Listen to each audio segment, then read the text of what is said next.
ஓம் ஸ்ரீராம ராம ராமேதி ரமே ராமே மனோரமே சகசிரநாம தத்துல்யம் ஸ்ரீராமநாம வராணனே. உலகம் யாவையும் தாமுழா வாக்கலும் நிலைபெறுத்தலும் நீக்கலும் நீங்களா அழகிலா விளையாட்டுடையார் அவர் தலைவர் அன்னவர் சரண் நாங்களே. எத்திர எத்திர ரகுநாத கீர்த்தனம் தத்திர தத்திர கிருத்தமாஸ்தகாஞ்சலிம் வாஷ்பவாரி பரிபூர்ணலோச்சனம் மாருதிம் நமது ராட்சசாந்தகம். அஞ்சிலே ஒன்று பெற்றான் அஞ்சிலே ஒன்றை தாவி அஞ்சிலே ஒன்று ஆறாக ஆரியர்க்காக ஏகி அஞ்சிலே ஒன்று பெற்ற அணங்கை கண்டு அயலாரூரில் அஞ்சிலே ஒன்றை வைத்தான் அவன் எம்மை அழித்துக் காப்பான். இன்னைக்கு நம்ம கம்பராமாயணத்துல பாலகாண்டத்துல கார்முக படலத்துல 48வது பாடல் பார்க்க போறோம். விண்தலம் கலந்திலங்கு திங்களோடு மீது சூழ் வண்டலம்பு அலங்கல் தங்கு பங்கியோடும் வாசிலை கொண்டல் ஒன்று இரண்டு கண்ணின் முண்டு கொண்டு என் ஆவியை உண்டதுண்டு என் நெஞ்சில் இன்றும் உண்டு அது என்றும் உண்டரோ. இதுதான் பாட்டு. இப்ப நம்ம பதம் பிரிச்சு பொருள் பார்க்கலாம். விண்தலம் வானுலகத்தில், கலந்திலங்கு சேர்ந்து விளங்கும், திங்களோடு சந்திரனோடும், மீது சூழ் வண்டலம்பு தேனை பருக மேலே சுற்றி வரும் வண்டுகள் ஒலிக்கின்ற, அலங்கல் தங்கு மாலை சூடிய பங்கியோடும் மயிர்முடியோடும் அதாவது குஞ்சி கூடிய, வார்சிலை நீண்ட வில்லை தரித்த, கொண்டல் ஒன்று மேகம் ஒன்று இரண்டு கண்ணின் தன் இரு கண்களால் என் ஆவியை எனது உயிராகிய நீரை மொண்டு கொண்டு முகந்து உண்டதுண்டு பருகிவிட்டது என்பது உண்மைதான். அது அந்த மேகமானது என் நெஞ்சின் எனது மனத்தில் இன்றும் உண்டு நீங்காமல் இப்பொழுதும் உள்ளது என்றும் உண்டு. அது மட்டுமா, அது எப்பொழுதும் அங்கு தங்கி இருக்கும். இப்ப நம்ம இந்த பாட்டுல இருக்கக்கூடிய நயங்களை பார்க்கலாம். அதாவது ரொம்ப அற்புதமான பாடல். நிறைய கருத்துக்களை ஒரே பாடல்ல வச்சு சொல்லியிருக்காரு. முதல் விஷயம், ராமனின் முகம் எப்படி இருந்தது அப்படின்னா முகத்தை திங்கள் போன்றது அப்படின்னு ஒரு உவமை சொல்றாரு. அடுத்தது ராமனுக்கே வார்சிலை கொண்டல் அப்படின்னு உருவகப்படுத்தி சொல்ற சீதை. அது என்ன அப்படின்னா கொண்டல். நம்ம ஏற்கனவே கம்பராமாயண பாடல்ல பார்த்திருக்கோம். கொண்டல் அப்படின்னாலே அது கொள்வதனால், தன்னுள் நீரை கொள்வதனால் மேகத்துக்கே கொண்டல்னு பேரு.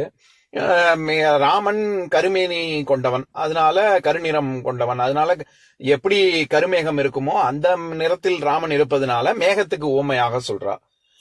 கொண்டல் அப்படின்னு மட்டும் சொல்லாம எப்பேற்பட்ட கொண்டல் அப்படின்னா வார்சிலை கொண்டல் ஒன்று அப்படின்னு, சிலை ஏந்திய மேகம் ஒன்று என் உயிரை பருகிவிட்டது அப்படின்னு ராமனை சொல்ற இடத்துல சாதாரணமா கொண்டல் ஒன்றுன்னு சொல்லியிருக்கலாம். ஆனா கம்பர் எப்பவுமே ஒருபடி மேல போய் சிலை ஏந்திய மேகம் அப்படின்னு சொல்லியிருக்கலாம். அதுக்கும் இன்னொரு ஒருபடி மேல போய் என்ன சொல்றாரு, வார் சிலை கொண்டல் அப்படின்னு சொல்றாரு. வார்னா நான் பூட்டப்பட்ட சிலை ஏந்திய மேகம் போன்ற ராமன் அப்படின்னு. அந்த இடத்துல அப்ப ஏன் வார் சிலை அப்படின்னு ஏன் சேர்த்து சொல்லணும் அப்படின்னா, மேகம் அப்படின்னு உருவகப்படுத்தியாச்சு. அப்படி உருவகப்படுத்தும் பொழுது மேகத்துல என்ன இருக்கும், மின்னல் இருக்கும். மின்னல் வெட்டும் போது எப்படி இருக்குமோ அந்த மாதிரி சிலையில இருக்கக்கூடிய வாரானது அது மின்னலுக்கு உவமையா சேர்த்து சொல்றாரு. அடுத்தது இரண்டு கண்ணின் மொண்டு கொண்டு, அதாவது தன்னுடைய இரண்டு கண்ணால் ராமன் சீதையின் உயிரை பருகிவிட்டான் அப்படிங்கிற கருத்தை சீதை சொல்றா. எப்படி அது இதுல இன்னொரு விசேஷம் என்னன்னா, என் ஆவியை உண்டதுண்டு அப்படின்னு சொல்றா.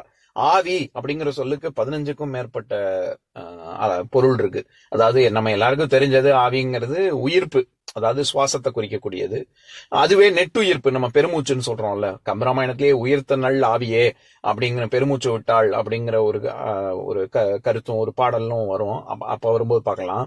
அதை தவிர நம்ம கொட்டாவின்னு சொல்றோம்ல, அது கெட்ட ஆவி, அதைத்தான் நம்ம கொட்டாவிங்கிறோம்.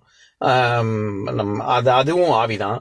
அடுத்தது ஆன்மா, மனம், வலிமை, உயிரெழுத்து, நீராவி, புகையிலை, அப்புறம் கிறிஸ்துவர்கள் சொல்ற மாதிரி பரிசுத்த ஆவி, அவங்க ஹோலி ஸ்பிரிட்னு சொல்றாங்கல்ல.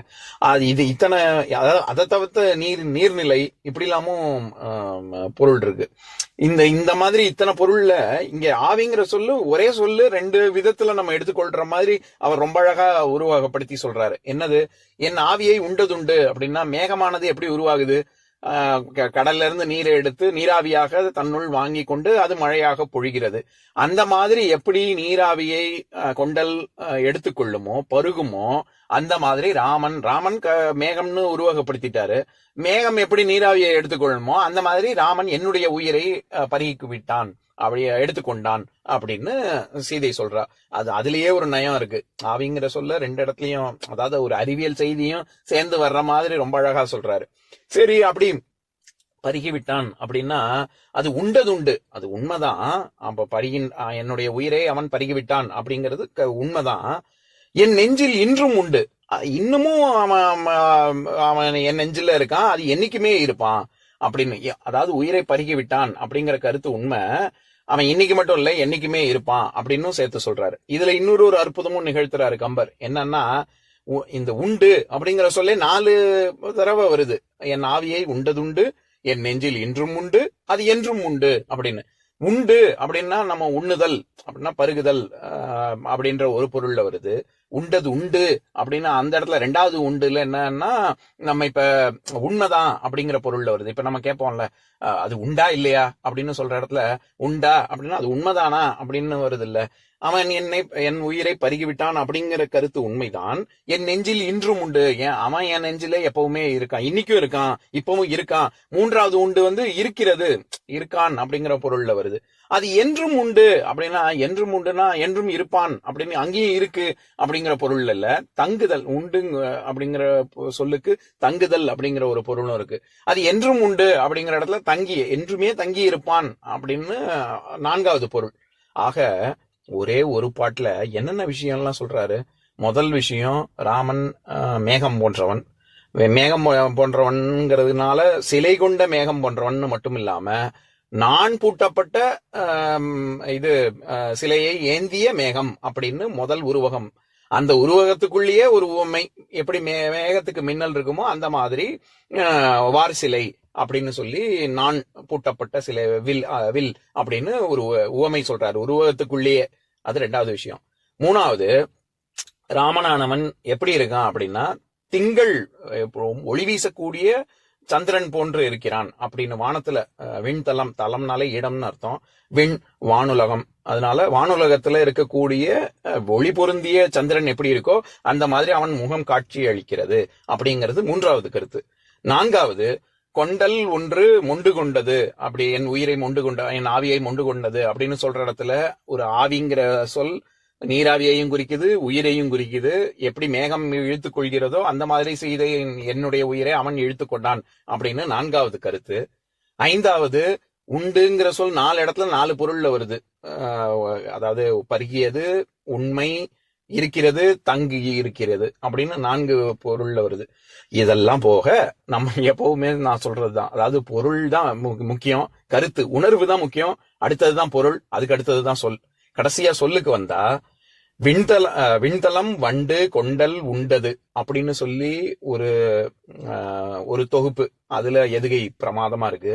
அடுத்தது இன்னொரு தொகுப்புல கலந்திலங்கு அலம்பலங்கள் தங்கு பங்கி மொண்டு கொண்டு உண்டதுண்டு அப்படின்னு சொல்லி அது ஒரு தனி 5 தொகுப்பு, அது ஒரு எதுகை ரொம்ப பிரமாதமா விளையாடுது. ஆக ஒரு பாடல்ல இத்தனை கருத்து சொல்லி, இத்தனை உவமையும் சொல்லி, ஒரு உருவகம் சொல்லி, அந்த உருவகத்துக்குள்ள ஒரு உவமை சொல்லி, ஒரு 9 எதுகையும் சொல்றாரு.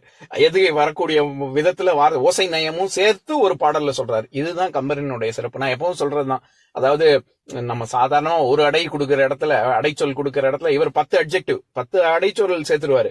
இவர் நினைச்சா இன்னும் 20-30 அடைச்சொற்கள் சேர்க்க முடியும். ஆனா யாப்பிலக்கணத்துல அதுக்கு வழி இல்லைங்கிறதுனால எவ்வளவுக்கு எவ்வளவு சுருக்கி சொல்ல முடியும். அதுலயே இத்தனை 10 அடைச்சொற்கள் சொல்லுவாரு. அது ஒரு விஷயம்.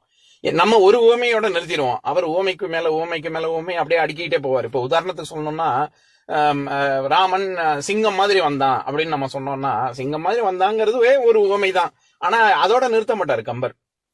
ஒரு குகைக்குள்ள இருந்து வந்த சிங்கம் மாதிரி வந்தான் அப்படின்னு சொல்லுவாரு. அடுத்தது குகை எப்படி இருட்டா இருந்தது அப்படின்னு இருட்டுக்கு ஒரு உவமை சொல்லுவாரு. அந்த குகை இருக்கக்கூடிய மலை எப்படி இருந்ததுன்னா அது யானை மாதிரி கருப்பா, அதாவது ரொம்ப பெருசா இருந்தது அப்படின்னு மலைக்கு ஒரு உவமை சொல்லி இப்படி அடுக்கிட்டே போயிடுவாரு. ஆக நம்ம சிங்கம் மாதிரி வந்தாங்கன்னு நம்ம ஒரு உவமை சொல்லுவோம், அவர் மலைக்கு ஒரு உவமை, குகைக்கு ஒரு உவமை, குகைக்கு உள்ள ஒரு இருட்டுக்கு ஒரு உவமை, சிங்கம் வருது அப்படின்னு, அந்த சிங்கமும் வேட்டையாட வருவது போல் வருவது அப்படி இப்படின்னு சொல்லி ஒரு 6-7 உவமையை ஒரே விஷயத்துக்கே அடிக்கிட்டு போயிடுவார். அதுதான் கம்பரனுடைய சிறப்பு. இப்ப நான் பாட்டை இன்னொரு தடவை படிக்கிறேன், கேளுங்க. விண்தலம் கலந்திலங்கு திங்களோடு மீது சூழ் வண்டலம்பு வலங்கள் தங்கு பங்கியோடும் வார்சிலை கொண்டல் ஒன்று 2 கண்ணின் மொண்டு கொண்டு என் ஆவியை உண்டதுண்டு, என் நெஞ்சில் இன்றும் உண்டு, அது என்றும் உண்டாரோ. இன்னொரு நாள் இன்னொரு பாட்டு பார்க்கலாம். ஓம் शान्ताकारं भुजगशयनं पद्मनाभं सुरेशं विश्वाधारं गगनसदृशं मेघवर्णं शुभाङ्गं लक्ष्मीकान्तं कमलनयनं योगिहृद्यानगम्यं वन्दे विष्णुं भवभयहरं सर्वलोकैकनाथम् உம்பரோடு இம்பர்காரும் உலகம் ஓர் ஏழும் ஏழும் எம்பெருமான் என்று ஏத்தி இறைஞ்சி நின்று ஏவல் செய்ய தம்பியரோடும் தானும் தருமமும் தரணி காத்தான் அம்பரத்து அனந்தர் நீங்கி அயோத்தியில் வந்த வள்ளல். ஓம் பூர்ணமத பூர்ணமிதம் பூர்ணாத் பூர்ணமுதஸ்யதே பூர்ணஸ்ய பூர்ணமாதாய பூர்ணமேவாவசிஷ்யதே. ஓம் சாந்தி சாந்தி சாந்திஹி. ஓம் சர்வேஷாம் ஸ்வஸ்திர்பவது சர்வேஷாம் சாந்திர்பவது சர்வேஷாம் பூர்ணம் பவது சர்வேஷாம் மங்களம் பவது. ஓம் சாந்தி சாந்தி சாந்திஹி. ஓம் சர்வே பவந்து சுகினः சர்வே சந்து நிராமயாः சர்வே பத்ராணி பஷ்யந்து மா கஷ்சித் துக்கபாக் பவேத். ஓம் சாந்தி சாந்தி சாந்திஹி.